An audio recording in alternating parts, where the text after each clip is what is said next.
Normalmente los martes solemos grabar las comunicaciones para uso interno, para lo que nos pueda servir, por si viene algún mensaje especial, por recordarlo, que no se pierda. Y bueno, pues en una de las comunicaciones, a pesar de que la batería de la grabadora estaba bien, se quedó de repente sin batería. Bueno, pues nada, ¿qué le vamos a hacer? La segunda tenía batería, grabó, pero al ir a reproducir no salió nada. Y en la tercera, el propio espíritu, a través de Medium, me dijo: ¿con qué palabras le tenemos que decir que queremos que usted salga ahí para comunicar desde su propia experiencia lo que le estamos diciendo? Con lo cual ya después de eso no había marcha atrás, ya era obligado. Entonces, bueno, pues quiero poner un poco la primera diapositiva como marco, pues la simbología de la uva, del racimo de uva, que para nosotros los espíritas es algo pues muy entrañable, porque en la introducción del libro de los espíritus de Allan Kardec, los propios espíritus le dicen a él que ponga ese símbolo como manifestación del trabajo del trabajo mediúmnico. Decía Allan Kardec, escribía que bueno, pues el espíritu es el licor que encierra la uva.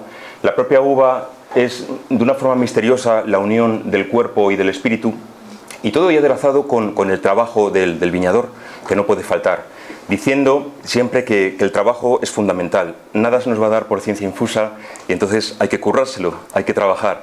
De ahí que bueno, pues quisiese poner esta imagen como marco.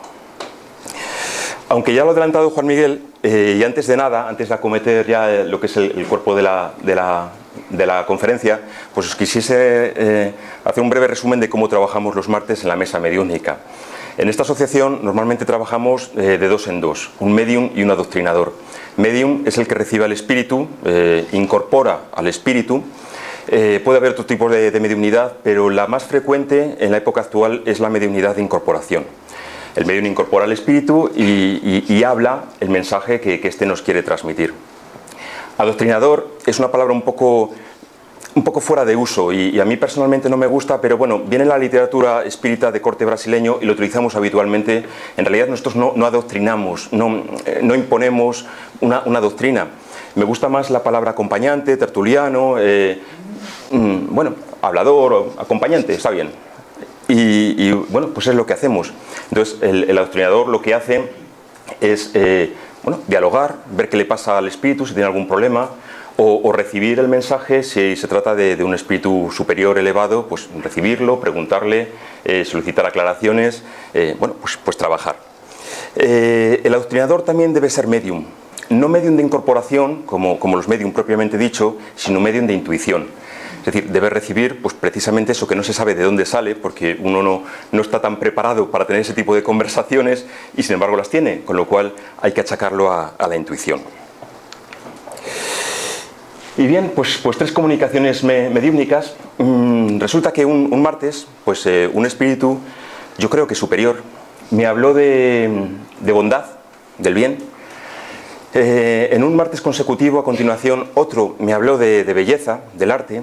Y por último, un tercero, pues me habló de la verdad. Me resultó muy curioso, porque son como tres temas muy abstractos. Decir, bueno, ¿por qué no me hablan de amor? ¿Por qué no me hablan de fraternidad, de justicia, de tantos otros temas abstractos que pueden ser como más interesantes? Curiosamente, de bondad, de belleza y de verdad. Bueno, pues quedó ahí. Yo atendí a los espíritus y al día siguiente, tranquilamente, suelo llevar yo un diario de a bordo donde yo apunto pues las cosas que me llaman la atención. Bueno, para que no se me olviden, aparte de las grabaciones, pues cosas para uso personal. Y me dio por buscar por ahí pues estos tres temas: bondad, belleza y verdad. Y me encontré con que detrás de estos temas tan abstractos hay toda una problemática filosófica que desde el siglo IV a.C. los filósofos están planteando. Gracias a Aristóteles se les pone nombre a los tres, se les llama los trascendentales del ser, ¿no? Y están en toda metafísica pues desde entonces. Lo retomaría Tomás de Aquino en el siglo XIII, pero prácticamente todos los filósofos lo han estudiado y lo han tratado como una forma de progreso espiritual o de explicar la metafísica, lo que está más allá de lo que ven nuestros sentidos corporales. Dejó de estar de moda a partir de Descartes porque bueno, se fue imponiendo un tipo de filosofía como más subjetiva y luego ya pues con Kant, Hegel, Marx y los filósofos más actuales, pues un tema que prácticamente no se trataba considerando que era algo subjetivo. Entonces, yo me pregunté a mí mismo, digo, bueno, ¿y qué pasa ahora que en pleno siglo XXI, espíritus superiores nos viene a hablar de bondad, de belleza y de verdad? O sea, ¿por qué? ¿Qué es lo que hay aquí? Bueno, pues es un poco lo que yo os voy a intentar transmitiros en esta conferencia. La imagen, pues es un fresco que está en el Vaticano, la Escuela de Atenas, pintado por Rafael allá por el 1510, entre el 1510 y el 1512. Recoge casi todos los filósofos de la época antigua y en el medio pues tenéis a Platón, que es el que tiene la barba plateada, y a su lado Aristóteles. Se sabe que es Platón porque, aunque en la diapositiva no se puede ver, lleva un libro titulado El Timeo. Allí en el fresco del Vaticano se puede ver. Y Aristóteles lleva la Ética Nicómaco, con lo cual sabemos que es Aristóteles. Pero hay algo más interesante. Si os fijáis, Aristóteles está apuntando hacia el cielo. No, perdón, Platón, el de vuestra izquierda, está apuntando hacia el cielo y Aristóteles hacia la tierra. Platón llevó a cabo una filosofía de tipo idealista, el mundo de las ideas, etc. Mientras que Aristóteles prefería una filosofía más material, el estudio del ser, el estudio de cosas como más próximas, ¿no? Esto me parece un símbolo muy interesante porque refleja también mucho el trabajo que hacemos en el espiritismo, es decir, tener una mirada puesta hacia el cielo, hacia lo más elevado, hacia la espiritualidad, pero sin perder de vista que estamos en lo material, estamos encarnados. Esta combinación no debe faltar nunca. Una cosa nos llevaría a un excesivo espiritualismo, con lo cual, pues bueno, puede ser interesante, pero no da todas las explicaciones, y la otra, pues un excesivo materialismo. Creo que en el punto medio está el equilibrio, y por eso me ha parecido interesante esa imagen de este fresco. Voy a dividir mi conferencia pues en tres bloques, uno dedicado al bien, otro dedicado a la belleza, otro dedicado a la verdad. Os adelanto que yo no voy aquí a desarrollar pues toda la filosofía cartesiana y toda la filosofía atomista relativa con los trascendentales, porque saldréis corriendo y aparte que sería demasiado dura. Pero lo que voy a hacer es reflexionar sobre estos temas, ver un poco, a raíz de lo que los espíritus me manifestaron y mis propias indagaciones, pues ver qué podemos sacar aquí, qué pensamientos, si os lleváis algo con el que seguir dándole vueltas en vuestra casa, pues fenomenal, y si no, pues no pasa nada. Por cierto, que he mantenido los nombres en latín, pues un poco por, ¿cómo decir? A nivel personal, creo que es interesante hacer una pequeña rebeldía contra una modificación que quieren hacer del bachillerato, eliminando las humanidades. Entonces se quita de los planes de estudio la filosofía, la historia, el latín por supuesto. Y yo creo que no debe faltar nunca. Bien está que estudiemos matemáticas, física, química, biología, pero el estudio de las humanidades nos da libertad. Nos da libertad para pensar, nos da libertad para oponernos, nos da libertad para tener un criterio propio. Entonces, que no falte nunca. No abusaré mucho de latín, pero bueno, como pequeña broma lo voy a dejar así. Sobre todo porque son las palabras que utilizó Tomás de Aquino, bonum pulcrum et verum, para designar los trascendentales, y bueno, pues también por homenaje hacia él las voy a mantener. Empezamos, por tanto, con el bien, que fue la primera de las comunicaciones. El bien, lo bueno. En la diapositiva tenéis el fotograma de una película que a mí me gustó mucho. Viene de una trilogía dirigida por el director polaco Krzysztof Kieślowski y que hizo cine francés. Hizo una trilogía titulada Azul, Rojo y Blanco. No tiene nada que ver con la historia, son tres historias, tres películas. Lo único es que tienen una unidad las tres, que es esta imagen. Una señora mayor, encorvada, que con mucha dificultad se acerca pues, a un sitio para reciclar botellas y bueno, pues lo hace ese movimiento. No tiene obligación de hacerlo, probablemente su cuerpo apenas se lo permite, se va arrastrando, nadie se lo va a agradecer, nadie la va a aplaudir, pero ella lo hace. Ella en su fuero interno piensa, tengo que reciclar pues por lo que sea, porque es bueno para el planeta, porque a mí me deja un buen cuerpo, porque lo que sea, no sabemos su interés. Vamos, la película no tiene nada que ver, pero lo hace. Busca el bien en sí mismo, no el bien para algo, sino el bien en sí. Y bueno, a mí esta imagen siempre me ha impresionado mucho. Fijaos, desde que el hombre es hombre, desde el principio de la historia de la humanidad, hemos buscado saber distinguir el bien del mal. Se dice que tenemos una conciencia mejor o peor formada que nos permite diferenciar y tener pues una capacidad moral de distinguir cuando hacemos algo bien, cuando hacemos algo mal. En el libro del Génesis viene una historia que conocéis bien, seguro. Viene explicado en la parte de la creación. Bueno, sabéis que el libro del Génesis hay que estudiarlo con una interpretación alegórica. ¿Qué es una interpretación alegórica? Pues es aquella en la que uno lee un cuento, no se interpreta literalmente, y se saca una enseñanza, una moraleja que normalmente es una verdad y además aplicable. Entonces, el Génesis y la mayor parte de los libros de la Biblia hay que interpretarlos así, alegóricamente, si no todos los libros, pero bueno. Entonces, bueno, pues conocéis la parte del paraíso. Dios ha creado el paraíso, ha puesto dos árboles, uno el de la ciencia del bien y del mal y otro el libro de la vida. Y en concreto, pues le dice al hombre y a la mujer que pueden comer de todos los árboles, excepto del árbol de la ciencia del bien y del mal. Y entonces aparece la serpiente y ya sabéis que se acerca a la mujer y le dice, ¿por qué no coméis de todos los árboles? Y dice ella, pues Dios nos permite comer de todos los árboles, excepto de la ciencia del bien y del mal, porque nos ha dicho que si comemos, moriremos. Y entonces dice la serpiente, no moriréis. Y dice, os ha prohibido comer de ese árbol porque seréis como dioses, tendréis capacidad de distinguir el bien y el mal. Y a partir de ahí, bueno, pues ya sabéis cómo sigue la historia. Pero fijaos, una cosa curiosa. ¿Cuál es la tentación?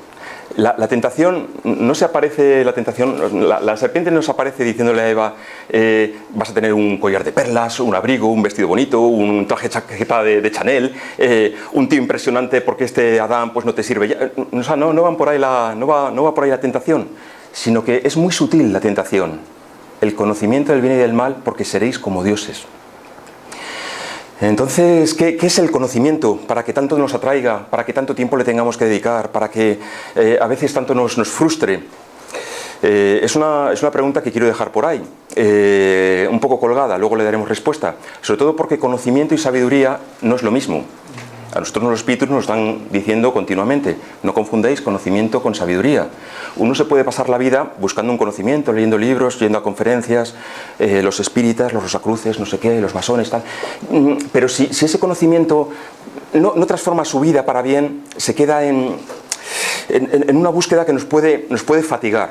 Entonces, la tentación es muy curiosa porque esa búsqueda nos puede absorber. Y si no se convierte en algo práctico, pues es una pena. Es una pena. Por cierto, estos son cuadros, no tienen mucho que ver con el libro del Génesis, pero me gustaron. Es de una exposición que hubo en la sala Alcalá 31, que es una sala que tenéis aquí, en la calle Alcalá 31, como dice su nombre. Es gratuita, abierta al público, es de la Comunidad de Madrid y normalmente siempre lo que hacen es llevar artistas jóvenes para dar a conocer sus obras. Entonces, bueno, necesitaba un árbol y me pareció bonita. Bien, entonces siempre, históricamente, se ha buscado el tener claro qué está bien y qué está mal. Y si puede ser por escrito, no siendo que alguien que venga después vaya a hacer una interpretación diferente y la liemos. Aquel, bien lo sabéis, es el código de Hammurabi, inscrito en una losa de diorita. Actualmente se conserva en el Museo del Louvre. Recoge pues, un código de leyes en la época de Hammurabi, descubierto en Mesopotamia, y tiene hasta 282 leyes.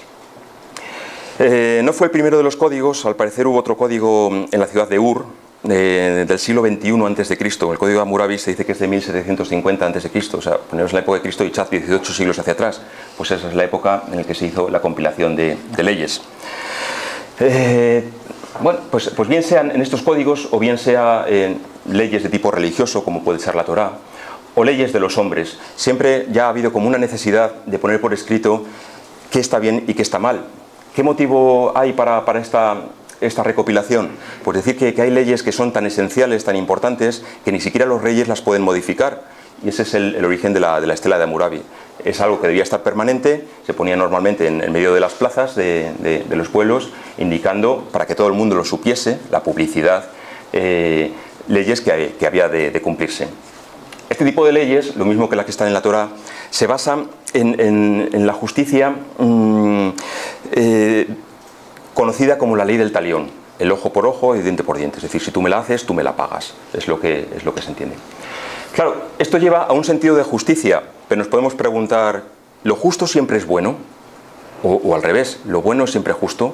Y esto nos lleva a multitud de discusiones que tenemos incluso en nuestra época actual, de aplicación de las leyes, que consideramos que no hay justicia, o que para que haya algo de lo que entendemos por bien intuitivamente, no se está produciendo esa justicia. Es por eso que ha habido necesidad, muchas veces, de llegar a una concepción, pues a lo mejor como un poco más espiritual del bien. Se ha querido ver en las enseñanzas de los distintos maestros espirituales algo que complete esa justicia de los hombres, ese ojo por ojo, ese diente por diente, ese algo más. El Maestro Jesús sorprendió ya en su época pues con unos estándares bastante elevados que aún hoy pues, nos resulta difícil de cumplir. Todo aquello de perdona a tus enemigos, si alguien te pide que le acompañes una milla, acompáñale dos, si te piden la capa, dale también el sayo. En fin, son estándares espirituales tan elevados que incluso aún hoy pues, le damos vueltas, intentamos reflexionar sobre ellos, intentamos ver si se puede reinterpretar o adaptarlos a nuestra situación. En realidad bastante difícil, pero que ahí está. Y dicen los que lo han llevado a cabo que es camino cierto de progreso espiritual. Y curiosamente, el Maestro Jesús jamás admitió para sí el título de bueno. Hay un párrafo por ahí que se recoge en casi todos los evangelios canónicos, en el cual Jesús se encuentra con quien llaman el joven rico, que es un joven que pues bueno, debía estar en una situación económica buena, que se acerca y le dice, maestro, ¿qué debo hacer para heredar la vida eterna? No, le dice, maestro bueno, ¿qué debo hacer para heredar la vida eterna? Y entonces lo primero que dice Jesús es, ¿por qué me llamas bueno? Dice, solamente Dios es bueno. Como diciendo, vamos a ver, estamos en camino. Es decir, y muchas veces más importante que el destino es el camino en sí, con lo cual no nos anticipemos. Y lo decía pues un espíritu elevado encarnado en misión como era pues el Maestro Jesús, ¿no? La imagen es un fresco, bueno, pues de una iglesia, de cualquier iglesia de Rumanía, que el año pasado pues hicimos un recorrido por ahí en verano y tiene unos frescos impresionantes, todos de tipo ortodoxo, y que bueno, pues a mí la verdad que me impresionaron mucho. Está en blanco adrede, porque quiero plantear una pregunta, dicho lo anterior. ¿Es que entonces el bien solamente tiene una naturaleza espiritual? Es decir, para hacer bien el hombre, el ser humano, tiene que creer en Dios o en algo trascendente, o tiene que tener su vida organizada en una búsqueda del conocimiento. Respuesta, afortunadamente no. Y eso es una opinión personal, eso es una esperanza para el planeta. Y os pongo un ejemplo. Jean-Paul Sartre, filósofo francés, llevó a cabo, él era ateo, era anticlerical, propuso una filosofía que se conoce como existencialismo, de corte humanista, y conocido también como el que aplicó en Francia pues el marxismo humanista, muy anticlerical, eso está claro, y ya desde su primera juventud. Bueno, pues hay una anécdota muy interesante de este hombre, a quien yo tengo un respeto muy elevado. Este hombre, a finales de los años 30, fue llamado a filas, como tantos jóvenes franceses, y cuando los nazis invadieron Francia, pues fue hecho preso e internado en un campo de concentración. En Stalag 12, que es un campo de concentración que se encontraba al noroeste de Alemania. Bueno, he optado, por cierto, por poner una foto de 4 años después del momento de la liberación, porque siempre que ponemos fotos de campos de concentración terminamos con un bajón impresionante, con lo cual he optado por poner la del momento de la liberación y por eso están los presos sonrientes. Es Stalag, es el campo de concentración donde estuvo Sartre. Bueno, incluso encontré por ahí pues, unos documentos muy curiosos donde pues, se habla la disposición que tenía, las literas que tenía pues, la enfermería, etcétera. Bueno, son todo documentos pues, que nos reflejan pues, aquello que se pasó. Bueno, pues vamos a ver, sucede... bueno, y esto es una maqueta de cómo sería el campo de concentración, pues con los barracones, las torres de control, bueno, pues el típico campo de concentración que lo conocemos por documentales, etcétera. Bueno, pues sucedió en la Navidad de 1940 que estaban en el propio campo, pues como se podía estar, apesadumbrados, qué va a pasar, había gente que de repente desaparecía, les decían que volverían, pero no volvían, se empezaban a hacer exámenes personales para ver quién era judío, quién no, bueno, pues la historia que ya conocéis. Y se dio un pequeño milagro. No se sabe por qué el director del campo de concentración, pues nazi, aceptó porque la noche de Navidad se representara una pequeña obra de teatro. Y entonces Sartre, que no creía en Dios, escribió la más bonita historia de Navidad que podéis encontrar. Bariona, el hijo del trueno. Esto se ha publicado hace poco aquí en España, incluso pues la editorial nos ha cortado un pelo y ha plantado un ateo que presenta mejor que nadie el misterio de la Navidad. Bueno, es una historia bellísima, bellísima. Y te llama la atención cómo es posible que alguien que no cree en Dios escriba eso. Eso, de verdad os lo recomiendo que las próximas Navidades, si queréis, junto con los cuentos de Navidad de Dickens, que tampoco deben faltar a leerlo, leáis a Bariona, el hijo del trueno. Porque además Sartre tuvo la idea también de hacer de una forma solapada, ver que cuando se representaba, los presos viesen en los romanos a los nazis invasores. Y entonces, de una forma muy curiosa, sin que se enteraran los propios alemanes, insufló un gran ánimo en los prisioneros. Podemos imaginar que esa noche de Navidad de 1940 muchos prisioneros se fueron a la cama con algo en su alma, con esperanza. Alguien les había hecho despertar esa pequeña esperanza que les llevó a resistir y decir, bueno, esto tiene que acabar, tenemos que salir de esta. Desde luego fue una genialidad por parte de Sartre. Muy bien, pues aquí las cosas quisiera plantear algunas de las dificultades que nos podemos encontrar en la búsqueda del bien. Riesgos o dificultades. Y la primera que se me ocurre, a ver qué os parece, es la costumbre que tenemos de identificar bondad con ñoñería. Es decir, pensar que los buenos son tontos o son ñoños o lo que sea. Seguro que casi todos pues, recordáis la serie de televisión de los 80, una de tantas, ¿no? En las cuales, bueno, la típica familia de ricachones que tenían no sé qué vicisitudes y se hacían putadas entre ellos y bueno, pues muy divertido. Y aquí, bueno, yo no sé vosotros, los más jóvenes a lo mejor no lo conocéis, pero todos íbamos por los malos. O sea, los buenos eran insufribles, eran insoportables de sosos, es que eran memos. En cambio la abuela, que era una jodida, porque eran maravillosas las putadas que hacía, íbamos todos por los malos, ¿sabes? Bueno, Hollywood, hay que decir que ha distorsionado mucho el concepto de bondad, maldad, etcétera, porque hace que los malos nos resulten simpáticos. Y cuidado porque esto se cuela por osmosis en la sociedad, ¿no? Y muchas veces cuando uno intenta despuntar en la empresa, en la sociedad, etcétera, pues como que tiene que hacer algo, pues bueno, malo para ser valorado. Y esto se nos cuela y al final nos transforma y nuestras vibraciones bajan. Entonces, pues bueno, quizá por eso el Maestro Jesús dijo aquella frase tan curiosa de aquel consejo que daba a sus discípulos de tenéis que ser sencillos como palomas, pero tenéis que ser también como las serpientes avispados. No me sale ahora la palabra exacta, pero bueno, astutos como serpientes. En otras palabras, sed buenos pero no seáis tontos, ¿sabes? Porque una cosa no tiene nada que ver con la otra. La segunda dificultad yo la llamo la paradoja del bueno y os cuento. Es lo siguiente, uno pues en un momento dado de su vida dice, bueno, pues a ver, venga, voy a intentar cambiar, voy a intentar superar mis defectos, voy a intentar ser simpático, voy a intentar sonreír al conductor del autobús por la mañana, bueno, todo este tipo de cosas. Comienza a trabajárselo. Y entonces, no sé qué resorte tenemos dentro que automáticamente dice, vale, estoy luchando por ser bueno, lo estoy consiguiendo. Y entonces empiezas a juzgar a todos los que están alrededor, ¿sabes? Diciendo, yo estoy luchando por ser bueno, pero este no.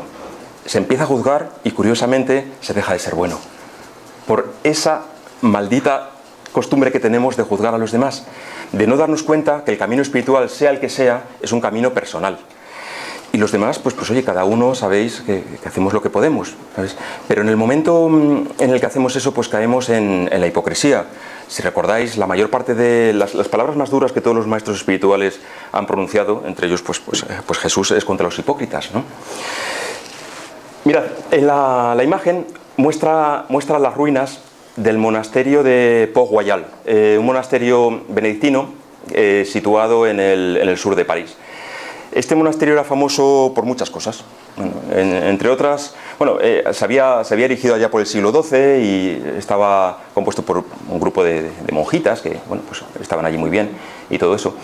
Y había costumbre de que las reinas de Francia fuesen allí al monasterio a faire le Pâques, a hacer las Pascuas, a hacer una especie de retiro espiritual en la época de Semana Santa. Entonces allí fue pues María de Médicis, la mujer de Enrique IV, Ana de Austria, que fue una infanta española casada con Luis XIII, María Teresa de Habsburgo, casada con Luis XIV. Bueno, yo no sé por qué estoy aquí dando la lista de las reinas de Francia, pero no así las siguientes. María Lęczyńska, esposa de Luis XV, una mujer de Polonia que se casó con este monarca, y por supuesto ya no María Antonieta, porque años antes este monasterio fue cerrado por una curiosa herejía. Resulta que las monjas de este monasterio pues se tomaron tan a pecho el ser perfectas que se volvieron insoportables. Es decir, al mínimo atisbo de cualquier tentación no dudaban en sacarse las disciplinas y ponerse el trasero como un tomate. Si les venía cualquier tentación de índole carnal, no dudaban en desvestirse y rebozarse en la nieve para con el frío lograr domar su cuerpo. Bueno, es decir, era algo exagerado. Y por supuesto eso terminó en un orgullo horroroso, hasta el punto de que un enviado del Papa, que fue a ver qué estaba pasando en Port-Royal, las vio en una anécdota que luego contaría el santo cura de Ars. Dijo, estas mujeres, dice, son puras como ángeles, pero soberbias como demonios. Está recogido. Entonces, bueno, pues cerraron Port-Royal y se consideró que había incurrido en una herejía que luego se conoció como jansenismo. Pero nos da idea, yo creo, de dos enseñanzas. La primera es que el orgullo, juzgar a los demás, pues no ayuda en el camino espiritual. Y en segundo lugar, ojo a los excesivos espiritualismos. Porque, bueno, decía el psicoanalista suizo Carl Gustav Jung, no sé si se pronuncia Jung o Jung, porque debería ser Jung, pero como es alemán creo que se dice Jung, pero bueno, decía, somos seres espirituales viviendo una experiencia corporal, y tenía razón. Es decir, somos espíritus, no somos personas que tengamos espíritu, que tengamos alma, sino que somos, nuestro yo esencial, nuestro yo más profundo, nuestra esencia es espiritual. Y ahora estamos aquí pues con un cuerpo con el que tenemos que trabajar, ¿no? Pero tenemos que trabajar y tenemos que estar conscientes de que tenemos que vivir. A ver, respetamos a los que se van al Tíbet y se meten en una lamasería, a los que van a la India y bueno, pues se encierran en un monasterio hindú o aquí mismo, vamos. Pero, perfecto, son caminos. Pero para el común de los mortales, que somos la mayor parte de los que estamos aquí, hay que vivir la vida. Y hay que disfrutar las cosas materiales, porque entre otras cosas nos dan lecciones muy importantes para nuestro progreso espiritual. Creo que es otra de las lecciones que podemos sacar del tema de Port-Royal. La tercera de las dificultades, yo lo llamo pues el tema de los prontos. Los prontos, el mal carácter, las emociones mal educadas, pasiones descontroladas, etc. Y seguro que os ha pasado a muchos de vosotros y de vosotras. Perfecto, uno en la vida pues pretende mejorar, pretende hacer las cosas bien, pero de repente ha dormido mal o lo que sea, o le ha sentado mal la digestión, se cruza con alguien que le cae mal o le dice cualquier cosa y ya está, le ladras, ¿sabes? O le sueltas una, o sea, los prontos, ¿sabes? Que luego te arrepientes, llegas a casa y dices, pero vamos a ver, ¿por qué? Si no tengo necesidad, si a mí, en fin, y te queda dentro como un resabor que dices, pero ¿qué necesidad he tenido yo? Bueno, pues ese es un tema de trabajo que yo creo que en esta reencarnación se nos está pidiendo a todos. dominar nuestro carácter, educar nuestras emociones, intentar, en la medida de lo posible, pues tener bueno, un carácter lo más sosegado posible. Y para ello, hay muchos medios para trabajar este tema, pero yo no desdeñaría nunca las enseñanzas que las sabidurías orientales nos aportan, más aún en estos tiempos en el que tenemos tanta facilidad para tener acceso pues, a enseñanzas de yoga, de meditación trascendental, de budismo, etcétera, de tantas otras escuelas. Casi todas ellas nos dan un consejo muy interesante, que es vivir en presente.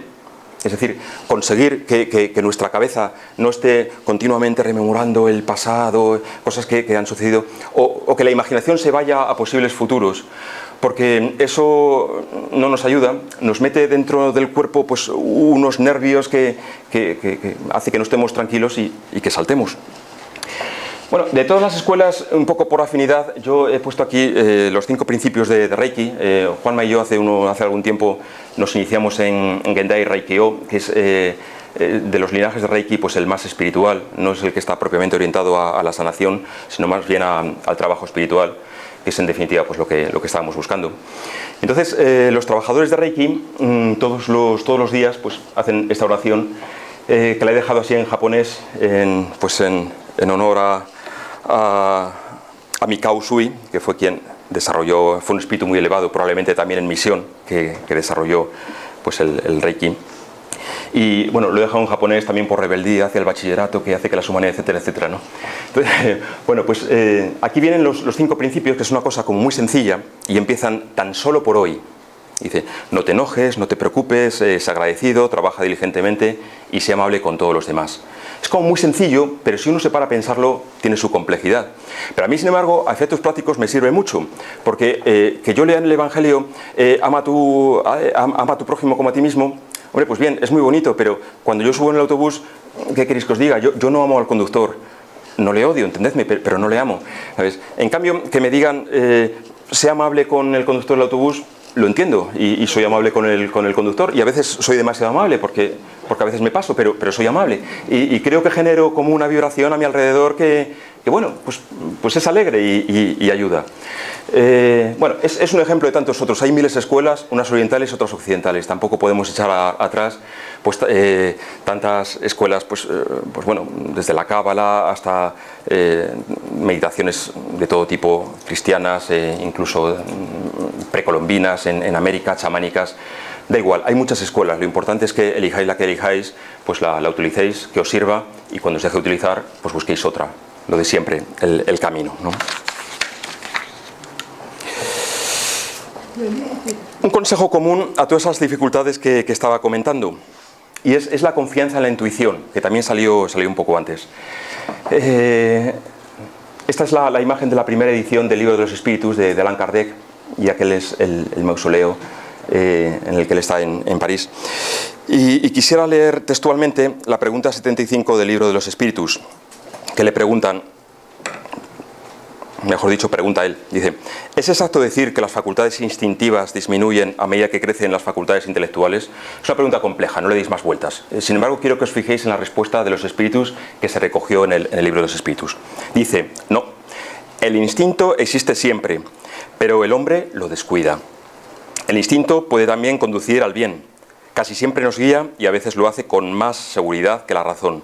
No se extravía jamás. En nuestra situación actual de hombres y mujeres del siglo XXI, el instinto lo tenemos abandonado.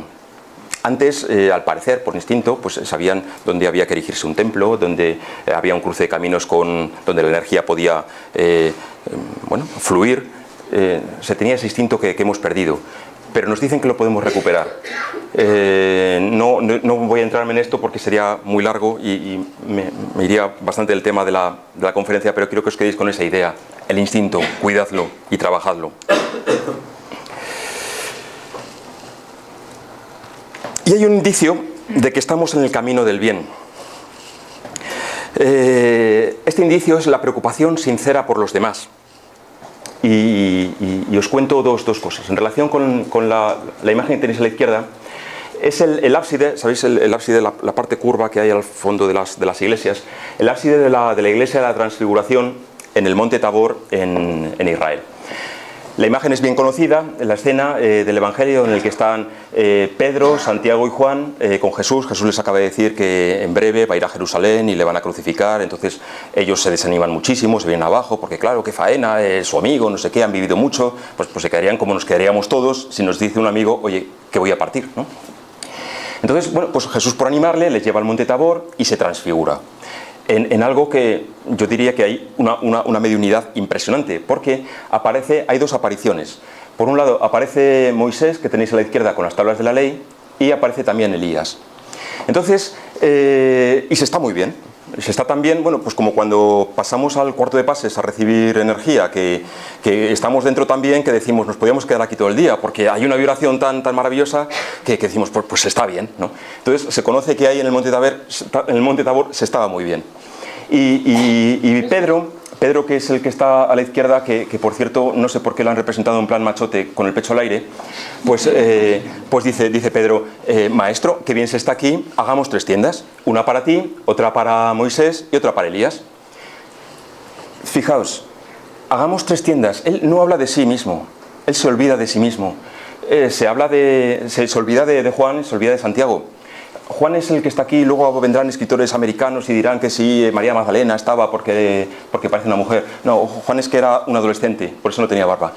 Entonces, vale, dice, o sea, podría haber dicho, hagamos una tienda grande y nos metemos los 6.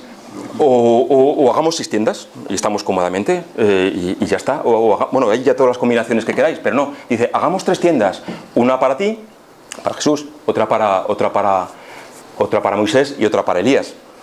Él no piensa en sí. Me llama la atención eso. Cuando se empieza a saborear el bien, se piensa en los demás. Bueno, no voy a continuar mucho, pero justamente después de este párrafo, si lo veis, tenéis a continuación en cualquiera de los evangelios uno de los párrafos donde más se puede reconocer que en el evangelio se consideraba la reencarnación. Porque hay una conversación que le dice Pedro a Jesús, oye, ¿por qué han dicho los profetas que Elías tiene que volver de nuevo? Y dice Jesús, no, si Elías ya ha venido y se lo han cargado, con otras palabras. Y entonces dice el evangelista, entonces comprendieron que le estaba hablando de Juan Bautista. Es decir, claramente asimila a Juan Bautista como la reencarnación de Elías. Y si queréis profundizar en esto, en el libro de los Espíritus hay un apartado muy grande sobre la pluralidad de existencias. Lo desarrolla y mucho mejor que yo. Bueno, y la cita del Bhagavad Gita, también en el mismo sentido. Esto no es que vaya yo de guay y lo esté leyendo en inglés, es que yo estoy leyendo la Bhagavad Gita en español, pero me gusta la imagen esta que encontré por ahí y lo puse en inglés. Es decir, la Bhagavad Gita es uno de los textos sagrados hindúes, en este caso comentado por Gandhi, que me parece que lo ha hecho bastante atractivo para el hombre occidental. Y dice en el capítulo 3, el ignorante ejecuta todas sus acciones con apego para su propio provecho, pero el sabio debe de actuar con desapego por el bienestar de los demás. Esto no quiere decir que uno se olvide de sí mismo. Hay por ahí un dicho, no es un dicho evangélico, ni es más bien un tipo refrán o algo así, que dice que la caridad empieza por uno mismo. Y sin duda esto hay que tenerlo en cuenta. Es decir, uno no puede olvidarse de sí porque tenemos un cuerpo que cuidar y es una responsabilidad, tanto para nosotros como para las personas que nos rodean y a quien queremos.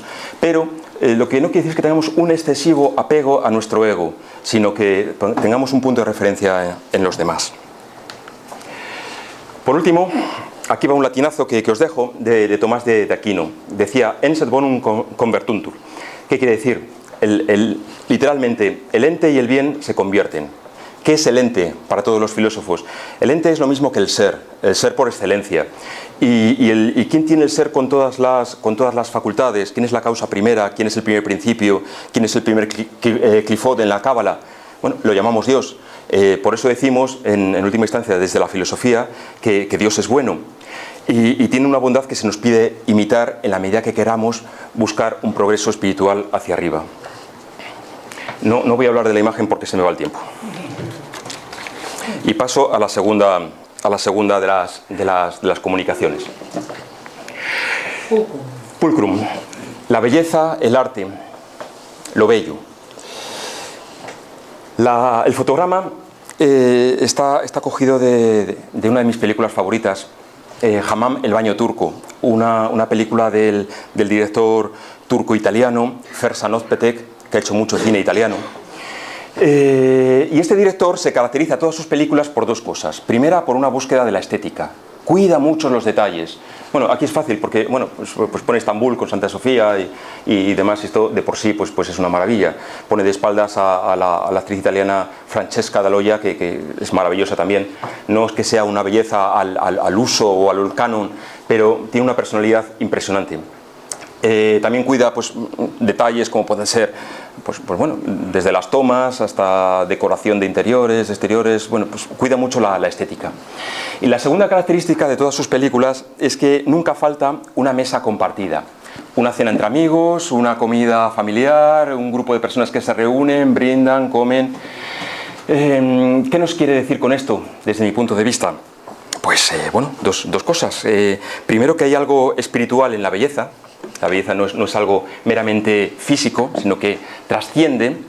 Y en segundo lugar, pues lo de siempre, que bueno, no debemos olvidar pues la faceta, la experiencia corporal de la que nos hablaba Jung, ¿no?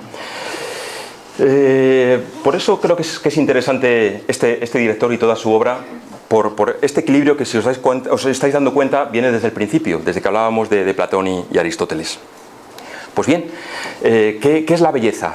¿La belleza es algo espiritual? ¿Qué es el arte? ¿El arte solamente debe representar lo bello o no? Hay corrientes artísticas que se llaman feísmo, que es llevar lo que se considera feo, pues ponerlo en una sala de exposiciones para imitar. En fin, son preguntas que nos podemos hacer y preguntas que se está haciendo el hombre desde los primeros tiempos. El otro día leí en un periódico, que no voy a decir el nombre, solo que tiene 3 letras, una B, una C y una A, pero no voy a decir su nombre. Bueno, decía, tiene una sección de ciencia muy curiosa, ¿no? A mí me parece muy interesante, ¿no? Y hablaba de que hace 60.000 años ya al parecer había homínidos que hacían representaciones en las cavernas. Eso nos pone en época muy anterior al Homo sapiens. Nos pone en la época de los neandertales, que sabéis que es una especie distinta a la nuestra, aunque por ahí se debate si tenemos genes suyos o no. Pero ya desde entonces se hacían representaciones pues pictográficas, ¿no? Esta no es de las más antiguas. Esta es la caverna de las manos, situada en Patagonia, Argentina, y es como de unos 7.000 años antes de nuestra era, cuando quizá incluso ya aquí en Europa ya estamos metidos en la edad del hierro. Pero bueno, me sirve por 2 motivos. Todos los historiadores del arte, cuando se han planteado si el hombre primitivo hacía arte cuando hacía cosas en las paredes, decían, bueno, ¿eso por qué lo hace? ¿Lo hace el arte por el arte o lo hace por magia para ver que luego la caza se dé bien? ¿O lo hace porque en realidad si lo analizas, pongo yo mi mano, soplo y queda ahí, bueno, que hoy no tendría ningún valor? Pero sin embargo entonces pues tenía un interés muy grande. Y esta caverna en concreto fue definitiva para que los historiadores del arte decidieran que había algo trascendental en las representaciones de las cavernas, había algo espiritual. ¿Por qué motivo? Porque esto no tiene un acceso fácil, no está a la entrada, sino que hay que hacer un camino muy complicado y peligroso, incluso para los hombres de entonces, para llegar a ello. Es decir, había como algo especial, pero que de una forma curiosa quisieron protegerlo de los elementos, de los ataques de los animales, etc. Y esto, unido al hecho de que encontraron excavaciones al lado de la cueva, ya fue definitivo, porque cuando esas excavaciones me refiero enterramientos. Porque cuando se entierra un cuerpo muerto, quiere decir que tiene cierta importancia para nosotros, que consideramos que hay algo más. Entonces, eso sirvió para validar la hipótesis de que ya desde entonces, desde los primeros tiempos, pues el hombre en sus representaciones, el ser humano hablo, en sus representaciones buscaba algo trascendente. ¿Qué es la belleza? Platón dio una definición pues como muy interesante, muy práctica. Decía: bello es lo apetecible, lo que complace a los sentidos. Bueno, pues si vemos al David de Miguel Ángel, pues esculpido entre el 1501 y el 1504, pues obviamente lo mires por donde lo mires, complace a los sentidos, ¿no? Y bueno, pues porque tiene unas proporciones, una armonía, una delicadeza en los rasgos que obviamente pues complace a los sentidos. Entonces se ve que la búsqueda de la belleza pues conlleva pues una mayor sensibilidad, una mayor valoración pues de lo que nos impresiona. Otro fotograma en este caso de una serie de televisión de los 80, basada en una novela del escritor inglés Evelyn Waugh. La novela se titula Retorno a Brideshead. Se hizo una película funesta hace unos 7 u 8 años que os aconsejo que no la veáis, pero sin embargo la serie es muy interesante porque es totalmente fiel a lo que pretendía comunicar Evelyn Waugh. Esta serie, la novela, es la historia de Sal Ryder, fundamentalmente, que es el joven que está a la derecha. Es un estudiante de arte que en principio él es escéptico de todo, por no decir ateo, pero de estas cosas en Oxford coincide con el otro joven, Sebastian Flyte, que es un aristócrata de una familia pues, muy apoderada en Estados Unidos, que da la casualidad de que son católicos. Entonces a él le invitan con mucha frecuencia a su castillo, etcétera, y a él le supera pues, ese ambiente, no monjil, pero sí que continuamente se está hablando de religiosidad, etcétera. Le supera bastante, pero él es un buscador de la belleza.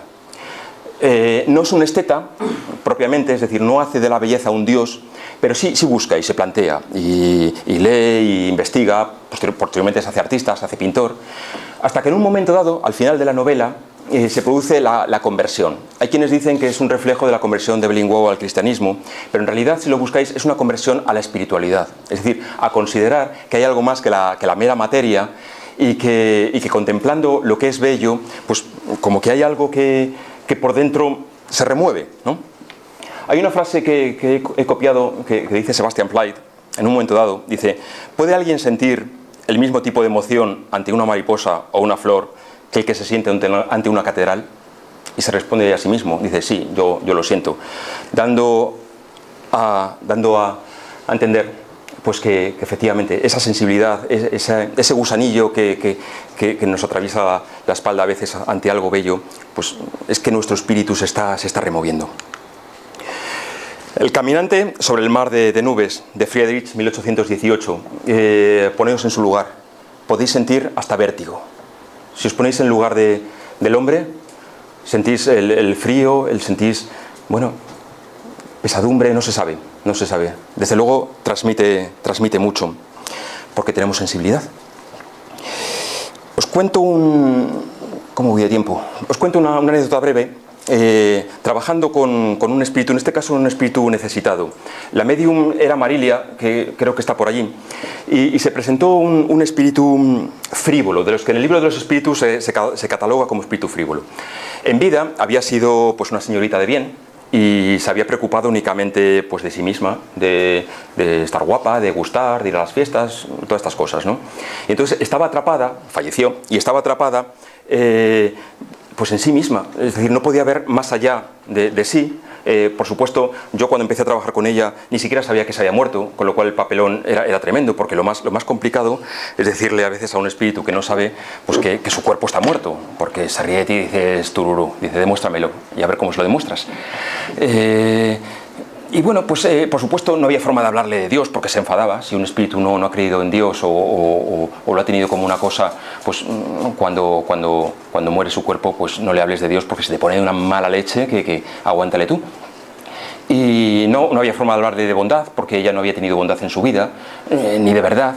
Bueno, pues esta chica, hablando, dio la casualidad de que ella había estudiado piano. Bueno, pues nada. Y entonces la empecé a sugerir que qué tal si probaba a tocar en el mundo espiritual el piano para todos los espíritus que estaban atrapados como ella en un lugar espacio-tiempo que ni avanzaban para adelante ni para atrás. Y oye, eso lo comprendió a la perfección. El pensar que ella podía hacer algo bello para los demás, a partir de ahí, saltar de ahí a la verdad y a la bondad, el caso se resolvió. Con lo cual, os lo cuento para aquellos que os estáis formando aquí como doctrinadores. Estos tres caminos, bondad, belleza y verdad, tenedlos presentes porque os puede salvar de muchas situaciones donde no sepáis adelantar. Hay un peligro en la apreciación de la belleza que está en la sociedad actual.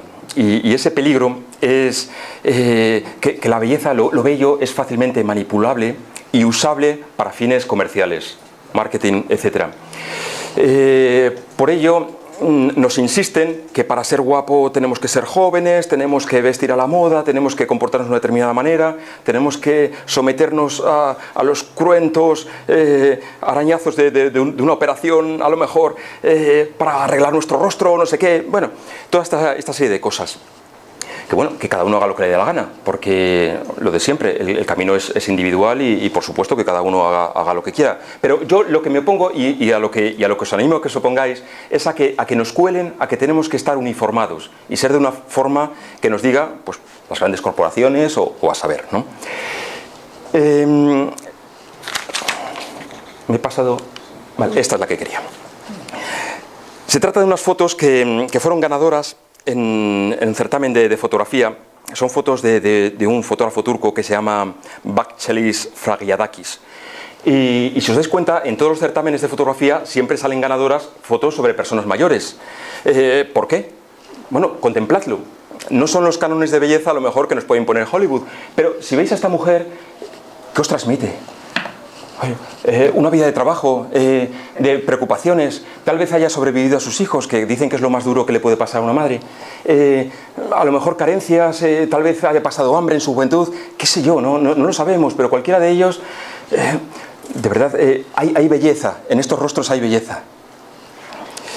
Y esta otra está tomada también de una exposición en la Sala Alcalá 31, se tituló Canon, de un escultor llamado Matteo Maté, que cogió el canon clásico de las esculturas grecolatinas. Lo único es que se dedicó pues, a hacer modificaciones, pues poner barriga o poner unos pechos caídos o arrugas en la cara. Bueno, todo para hacernos reflexionar. ¿Es que hay fealdad en esto? ¿O la belleza va por otros tiros que una perfección estética? Por curiosidad, os cuento algo que yo le planteé al espíritu. En este caso, el medium era Enzo. Y yo quise ser un poco pícaro y que el espíritu me confirmara algo que a mí me gustaba. Veréis, a mí me gusta la música clásica de la época del barroco, porque sí. Y bueno, pues yo pensaba, bueno, pues es la música perfecta, porque matemáticamente tiene esto, porque produce una armonía, que no sé qué y tal. Y entonces le dije, claro, yo pensé, se ha presentado un espíritu que me está hablando de belleza a través de Enzo, que se dedica a la música, con lo cual, fenomenal. La tengo yo aquí, le voy a decir que me confirme que la música barroca es maravillosa, ¿no? Total, que se lo planteé. Y el espíritu, que con mucha frecuencia los espíritus superiores nos rompen los esquemas, y en este caso lo hizo, y encima tenía un pelín de... Bueno, me dice el espíritu, dice, hermano, dice, la música barroca era maravillosa en la época del barroco. Dice, pero usted vive en el siglo XXI. Es decir, tuvo que venir un espíritu a decirme que estamos en el siglo XXI y que qué hacía yo escuchando música barroca. Bueno, y entonces continuó el espíritu y me dijo, cuando el artista es de verdad, lo que hace es una búsqueda, una exploración. El artista no se queda en lo que ya tiene, en lo que han hecho otros, intenta reproducirlo, sino que busca, ensaya. ¿Ves? En 2009, junto con otro pack de cosas, vino a mi vida la cantante Björk. Y desde entonces, bueno, pues raro es el día que en mi casa no se escucha a Björk. Y a mí me cuesta mucho entenderla, pero a una persona con quien comparto la vida le gusta mucho. Y escuchamos a Björk. Incluso hicimos una vez una cola para estar en primera fila de 13 horas. Se hacen muchas cosas por amor. Pero... Bueno, quiero poner este ejemplo de una cantante islandesa donde se dedica a eso, a buscar, a ensayar, con sonidos, con tonos de voz, con instrumentos, con ropas, con luces, con sombras, maravillosa, maravillosa. Una búsqueda continua. No es fácilmente comprensible, porque lo importante hay que estudiarlo y lo importante hay que trabajarlo, pero creo que se adecúa bastante a lo que el espíritu me quería transmitir. El artista, cuando es de verdad, y es de verdad cuando no actúa por dinero, lo que hace es que o bien recuerda belleza de los mundos espirituales, si es que es un espíritu superior, o bien tiene una intuición de que hay una belleza excelente, sublime, y de alguna forma con nuestros medios, con nuestras manos, bueno, pues con lo que podemos, con una composición musical, intentamos representarlo sabiendo que esa belleza sublime, tal vez hasta que no evolucionemos no la vamos a conocer, pero mientras intuimos que existe y eso nos atrae. Entonces yo quise ir un poco más adelante y le pregunté al espíritu, bueno, ¿y el feísmo? El feísmo, hablábamos antes, es una corriente estética que propugna que lo feo debe ser arte. Y en concreto le puse este ejemplo. Y ahora me vais a perdonar porque, por el tema escatológico. Piero Manzoni es un artista italiano que en el año 61... bueno, es contestatario y tal, pero bueno, hace las cosas no de malas, no para protestar, sino para que la gente piense, para que la gente no vaya a las galerías y se dedique a mirar así, sino para, bueno, provocarle algo dentro de sí que le haga reflexionar. Y entonces en 1961, puso sus excrementos en 90 latas y las etiquetó literalmente, pues así, en varios idiomas, merde d'artiste, mierda de artista, bueno, pues eso. En el Museo Pompidou de París hay una sala dedicada a uno de estos tarros, ¿sabéis? Si alguien me pregunta cuál es el contenido luego en el turno de preguntas, no lo voy a responder. Pero, por cierto, y las vendió al precio que tenía la cotización del oro en ese día. Es decir, en 90 gramos de eso, lo que haya dentro, pues ¿cuál es el precio del mercado de oro? Lo que fuese, pues es el precio que puso. Las vendió en el mismo día las 90 latas. La última lata, que se subastó en 2007, se valoró en 124.000 euros. Nos hace pensar de todas formas. Claro, él cuando empezó como todos los artistas, que ni Blas le aceptaba, y él veía que Picasso hacía un garabato en una servilleta de papel, la vendía y al cambio 200.000 euros. Y dice, bueno, ¿qué pasa aquí, no? Entonces, bueno, empezó por esta línea, no pretende, quizá ni siquiera se lo plantea si eso es arte o no es arte, pero quiere que nosotros reaccionemos y nos preguntemos, ¿sabes? ¿Qué estamos haciendo? ¿Qué estamos haciendo con nuestra vida? ¿Buscamos la belleza? No, tal, ¿no?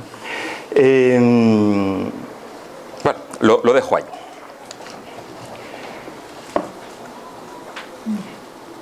Esto, bien, terminó el espíritu a través de Enzo, pues dándome como dos pinceladas de cómo sería la belleza en los mundos espirituales, donde si las cosas van bien, pues algún día las conoceremos.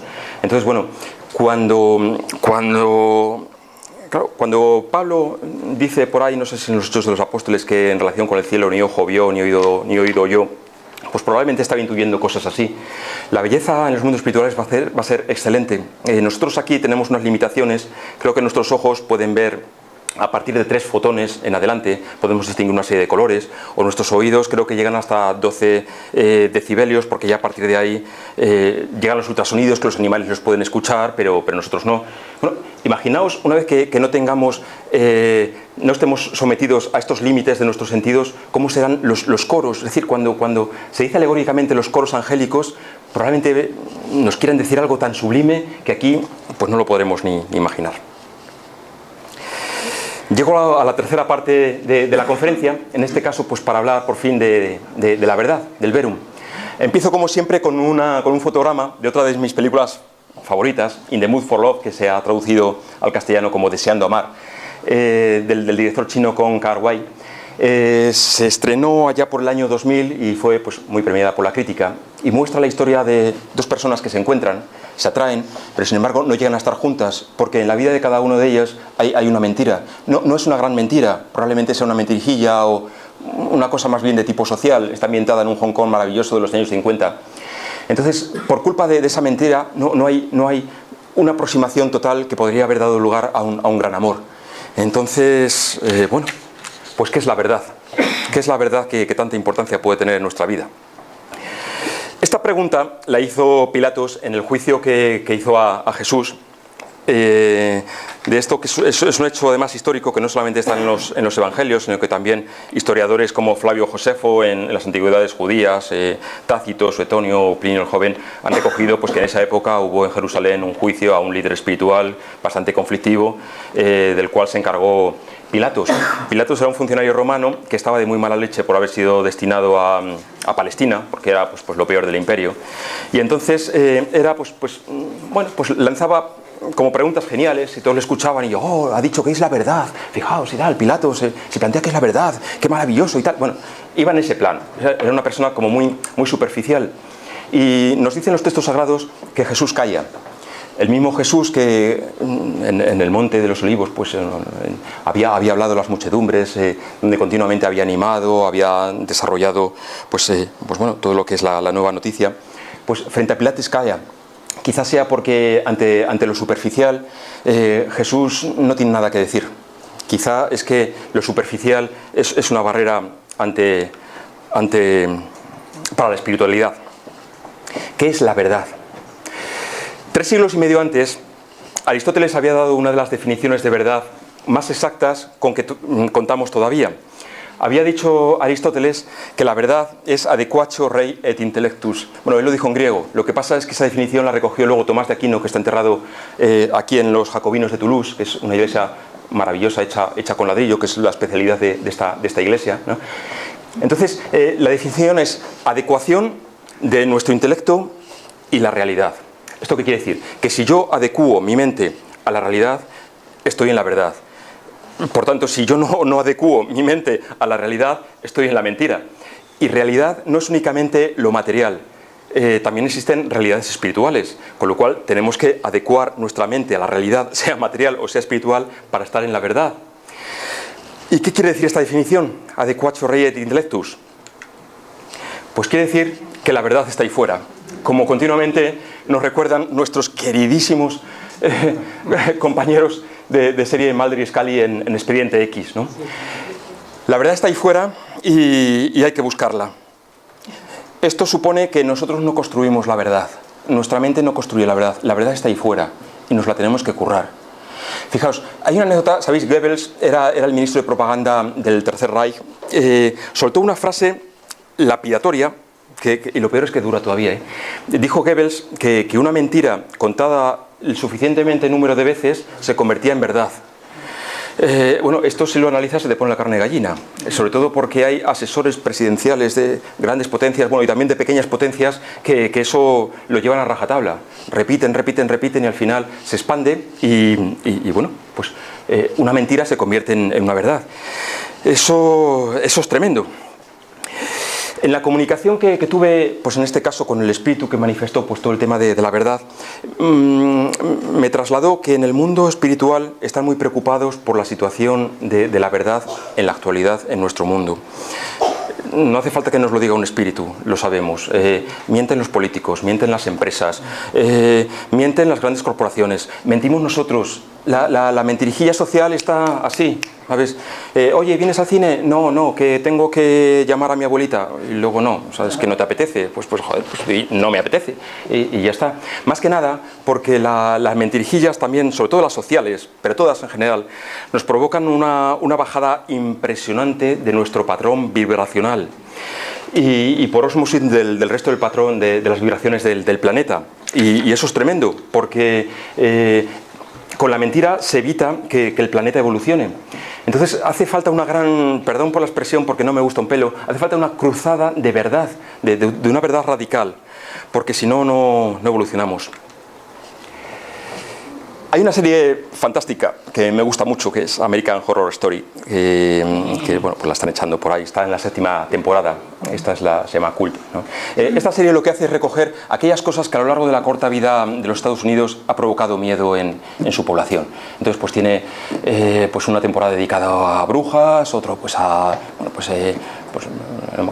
psiquiátricos, a hoteles con misterios, etc. Y en esta última, que está recién estrenada, ha propuesto algo que realmente está provocando pánico ahora mismo en los Estados Unidos, y es la polarización que se ha producido en las últimas elecciones presidenciales. Por muy poquitos votos, sabéis que se ha producido, pues obviamente yo no voy a hablar de política aquí, pero se ha producido una situación allí donde la gente está muy enfrentada, hay una gran polaridad. Entonces, el protagonista, uno de los protagonistas, que es Evan Peters, es el joven de la izquierda, pues se plantea llegar a, bueno, pues a hacer una carrera política. Entonces primero quiere llegar a ser concejal y acto seguido, con un plan, es una persona muy inteligente, con un plan detallado, pues quiere llegar a ser senador y finalmente presidente de los Estados Unidos. Entonces, al principio, cuando va para concejal, va casa por casa, buscando votos, ¿no? Y bueno, pues llega una y dice, mire, hay que cambiar esto porque resulta que el índice de criminalidad ha subido en la época de Obama pues como un 60%. Y entonces dice la mujer que le recibe, 60%. Dice, ¿y dónde saca sus fuentes? Y responde él, está en Facebook. Cuidado. Las redes sociales se están convirtiendo, ¿sabes?, en un motor de la mentira. Hasta hace nada, la gente hacía una carrera de periodismo donde, bueno, pues buscaba la noticia, la contrastaba con la realidad. Atención, contrastar realidad, ¿eh? Y si era verdad, la publicaba, y si no, pues no.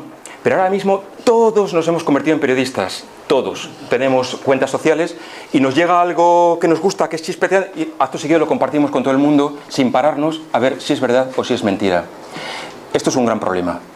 Es lo que llaman las fake news, que ahora se habla tanto, y bueno, pues puede ser un gran problema. Hay un grupo que en los 70 cantó una canción que a mí me encanta, que es, bueno, el grupo es Fleetwood Mac y la canción es Tell Me Lies, Tell Me Sweet Little Lies, quiere decir, cuéntame mentiras, cuéntame mentirijillas. Y bueno, pues más o menos un diálogo entre una pareja y vienen hablando, pues bueno, de lo que pasa con pequeñas mentiras que lo que hacen es poner una gran piedra en sus relaciones. Bueno, muy interesante. Entonces, vuelvo a lo mismo. La mentira lo que hace es provocar una bajada de la vibración espiritual. Pero es más, si para aquellos que os estéis preparando para ser mediums y veis que no avanzáis, plantearos, que nadie se lo tome como algo personal, plantearos si hay algo en vuestra vida que no esté del todo conforme con la verdad. Algo que haya que cambiar, algo que pueda ser, porque de verdad nos insisten los espíritus que para elevar nuestra vibración, nuestro patrón interno, tenemos que buscar radicalmente lo más verídico, Bueno, no solamente para los que os forméis como mediums, para todos aquellos que estéis en un camino de progreso espiritual, plantearos este tema de una forma continua, porque mirad, la mentira es para el progreso espiritual lo que un bocadillo de callos es para la gastronomía. O sea, un horror. Y termino con dos reflexiones a modo de conclusión. Hemos hablado de bondad, hemos hablado de belleza, hemos hablado de verdad. Estos tres conceptos, como os decía al principio, son universales. ¿Qué quieren decir con eso los espíritus cuando nos dicen que son universales? Bueno, no solamente los espíritus, también Platón y Aristóteles ya lo entendían así. Pues quieren decir que se da en cualquiera de los mundos que conocemos, bien corporales o bien espirituales. Pero ¿qué es más? Por el libro de los espíritus de Allan Kardec sabéis que nos hablan de una pluralidad de mundos habitados, de planetas habitados. Pues parece ser que en todos ellos hay una búsqueda, hay un estudio de lo que es verdadero, de lo que es bello y de lo que es bueno. ¿Por qué motivo? Porque de alguna forma misteriosa la comprensión de estos tres conceptos nos lleva a una mejor comprensión del infinito, del ser supremo, de la causa primera, de lo que llamamos Dios, que yo no me atrevo mucho a utilizar esta palabra porque me da miedo a lo infinito encerrarlo en un concepto y entonces empiezo a manipular algo que es infinito, pero bueno, creo que me comprendéis. Entonces, esas perfecciones que entendemos que es de lo superior y que se nos pide de alguna forma imitar dentro de cada uno nuestro estado evolutivo, pero imitar lo mejor posible. Gracias a Aristóteles primero, a Tomás después, estos tres conceptos, verdad, bondad y belleza, pues tienen un nombre colectivo, lo digo por si lo veis por ahí, que se llaman los trascendentales, ¿no? Y estos trascendentales forman una unidad, de tal forma que en el extremo superior lo que es bueno es bello y además es verdadero, o viceversa, lo que es verdadero es bonito, pero también es bueno. Podéis hacer aquí todas las combinaciones, pero no solamente entre los tres, sino también con algo más, con el amor. Y podéis estar diciendo, pero ¿y por qué salta ahora el amor? Bueno, pues porque dice Tomás de Aquino, los tres trascendentales, bondad, verdad, belleza, también se adecuan, se pueden intercambiar con el unum, con el ser superior, con eso que hablamos de Dios, que a su vez hemos dicho que es amor. Por tanto, donde hay amor hay verdad, y encima es bonito, y además es bueno. Y aquí podéis jugar con las cuatro palabras porque se pueden intercambiar y siempre llegáis a lo mismo. Por eso en el camino espiritual, si alguno no puede avanzar por el camino de la bondad o de la verdad, que pruebe la belleza. Vosotros habéis oído hablar de la noche oscura del alma de Santa Teresa. Y probablemente muchos de vosotros, a mí me consta, algunos no os conozco, pero a otros sí, a mí me consta que muchos sois buscadores espirituales y habéis tenido vuestras noches oscuras del alma. Eso es cuando uno llama a Dios y Dios no responde, llamas a los espíritus y los espíritus no responden, llamas incluso a los seres encarnados, a hombres y mujeres, paseas por la Gran Vía, hay una gran multitud, pero te sientes solo. Por dentro el alma llora. Eso es la noche oscura del alma y además no solamente propio de Santa Teresa, todos los autores místicos relatan que en un momento dado de su vida han pasado por esa prueba. La otra Teresa, la de Calcuta, en unas recientes memorias que se han publicado, parece ser que tuvo su noche oscura del alma y algunos de vosotros sabéis bien de qué hablo. Bueno, pues en ese momento, si no sirve hablar de amor, si no sirve hablar de belleza, si no sirve hablar de verdad, probad con el arte.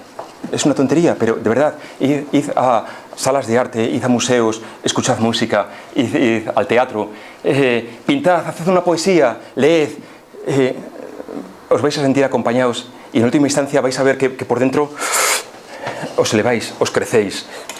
Quedaos con este concepto, los cuatro trascendentales se intercambian. Si no sirve uno de los caminos, elegid cualquiera de los otros, pero elegidlo.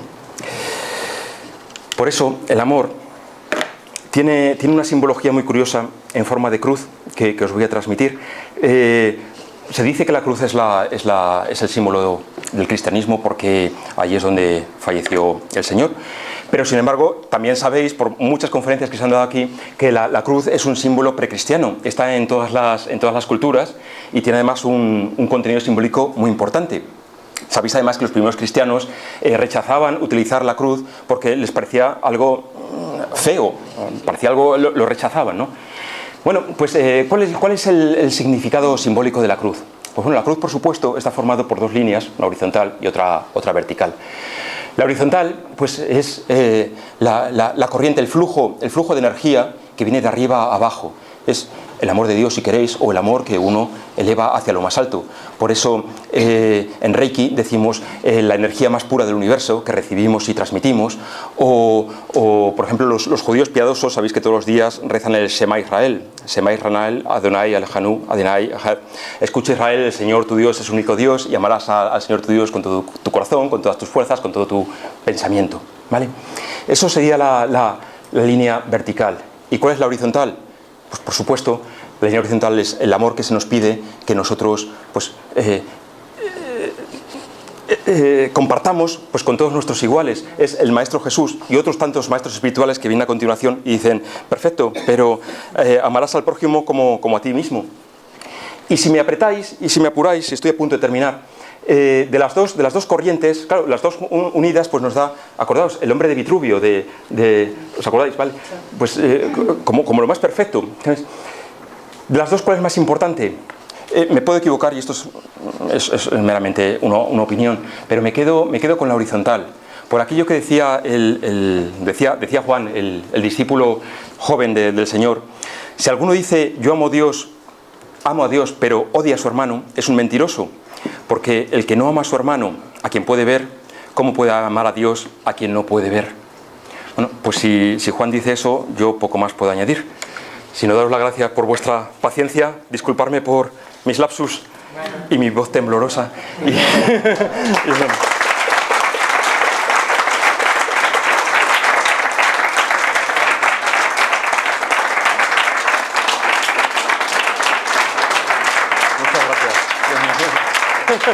Gracias. Bueno, vale. Vale.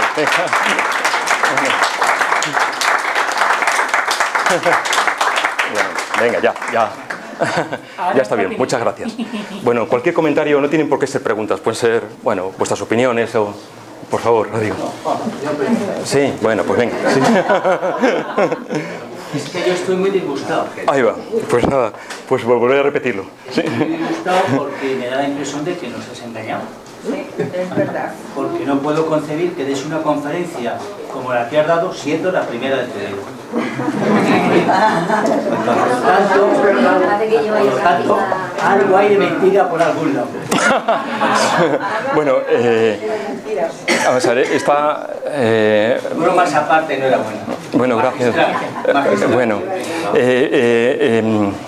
me da un poco de pudor decir esto, pero esta conferencia la he dado en sueños 3 veces. Y bueno, me he obsesionado un poco, la verdad, horroroso. Sí, porque continuamente tacatá, ¿no? Vamos, que no pensaba en eso. Yo soy economista, yo hago declaraciones de la renta. Y miraba a ver si le salía a devolver o a pagar y venga, hala, el fulcrum, ¿sabes? El bonum, hala. Bueno, horroroso. No, pero curiosamente, bueno, vamos a ver, el mérito no es mío. Primero, el mérito de la casa, porque esto es el fruto de muchos meses de trabajo aquí. Algunas cosas comparto, con otras no estoy de acuerdo, porque es humano ser así, ¿no? Pero bueno, mérito también del trabajo que hacemos en la casa. Y mérito de los hermanos. Que, bueno, yo cuando he entrado por ahí, digo, ¿y si me escapo y no vuelvo a aparecer esta tarde? Y bueno, ya porque estaba Juanma y bueno, no le iba a dejar a él, sino tenía que salir él. Pero bueno, he tenido que rehacer la conferencia varias veces, porque me han sugerido que, sobre todo al hablar de belleza, al hablar de verdad, dice, cuidado, que entre el público hay gente que a lo mejor se lo puede tomar como algo personal cuando no es tu intención. Y si es así, perdone, pero, es decir, yo quería lanzar mensajes que os sirviera en vuestro progreso espiritual, sea el cual sea, que yo no sé cuál será el vuestro, pero el que sea. Y eso es lo que, bueno, Rodrigo. Bueno, vamos a ver. La conferencia que nos ha dado, efectivamente, tiene un corte filosófico. Sí.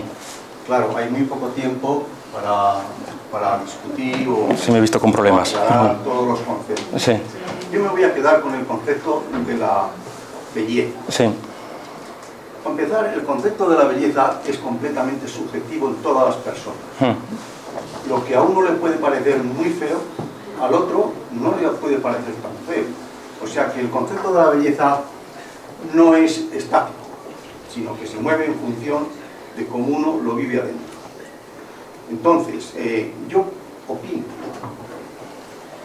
con algunas reservas, que la belleza, todo aquello que se contempla, bien sea una poesía, bien sea un cuadro de arte, o bien sea una obra musical, aquello que se contempla tiene que sentar bien en el alma.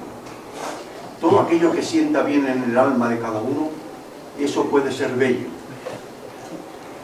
Yo no estoy de acuerdo con el espíritu que tú has mencionado. Si yo lo hubiera tenido, yo hubiera tenido una discusión con él. La tuve y no sé por dónde está Enzo por ahí. Bueno, la tuve. Sí, sí. Vamos a ver, decir que la música barroca no despierta emociones, porque a final de cuentas la música que es se hace para despertar emociones, para llegar al sentimiento. Las despierta, ya te digo yo que las despierta. Para llegar al sentimiento. Sí. ¿Y por qué la música barroca no puede despertar emociones? Puede hacerlo, como puede hacerlo también otro tipo de música que hay personas como yo, por ejemplo, que no la puede oír. Por ejemplo, lo digo de pasada y termino, para no ser muy extenso. Hay músicas que se han hecho con un sistema que le llaman el sistema dodecafónico, que no hay quien lo oiga. Que no hay quien lo oiga. Yo tengo algún amigo que empezó haciendo esas cosas y ha terminado dejándolo y aborreciendo, porque no hay quien lo oiga. O sea, no sienta bien en el alma. Sí, quizá, sí, es una opinión mía muy rápida, ¿no? Quizá yo me he expresado mal. No querían decir que hubiese algo feo en música que se ha pasado de moda, sino... Bueno, pero a lo mejor él me ha entendido así. No, lo que me querían decir es que, por supuesto, eso está hecho y tiene cierta... Pero que ellos comprendían que hubiese una continua búsqueda. Por ejemplo, en pintura, en la época del clasicismo, la Academia dictaba que todas las en la época de Napoleón III y todo eso, ¿no? Tú ves esos cuadros y te parecen fotografías, ¿no? Porque tenían una perfección tremenda, ¿no? Pero, claro, si nos quedamos en eso, ¿qué ocurre? Que no se progresa. Entonces, a partir de ahí que vinieron los sismos, ¿sabes? Es que, verás, el arte se hace para crear belleza. Perdón un momento. Se hace para crear belleza. Sí. Picasso, que es un gran pintor, sin duda alguna, hace cuadros que yo no los pondría ni en el cuarto. Pues... ¿Por qué no te emocionan? Efectivamente. Sí, tienes razón en que tiene un gran componente de subjetividad. Claro, un poco el mensaje era que puede haber una belleza objetiva, que desde luego en esta reencarnación ni en ninguna material lo vamos a ver, ¿sabes? Quizá en los mundos avanzados de luz y vida, como llaman los espíritus superiores a planetas que ya están muy evolucionados, se pueda tener un acceso. Hay una belleza y mientras tanto la tenemos que buscar. Es decir, era un poco el mismo mensaje. A veces en un camino, lo hablaba contigo el otro día, a veces en un camino es más importante el propio camino que la meta. Porque mientras caminamos estamos vivos y progresamos, buscamos. No, sí. No sé quién, bueno, sí, no lo sé. Pero bueno, habla tú, luego doy la palabra a quien. Bueno, la conferencia, evidentemente, si las personas buscamos la excelencia en la vida, sí. O sea, tú has logrado la excelencia y nosotros hemos presenciado excelencia esta noche. Tu bautismo de fuego, bueno, fue...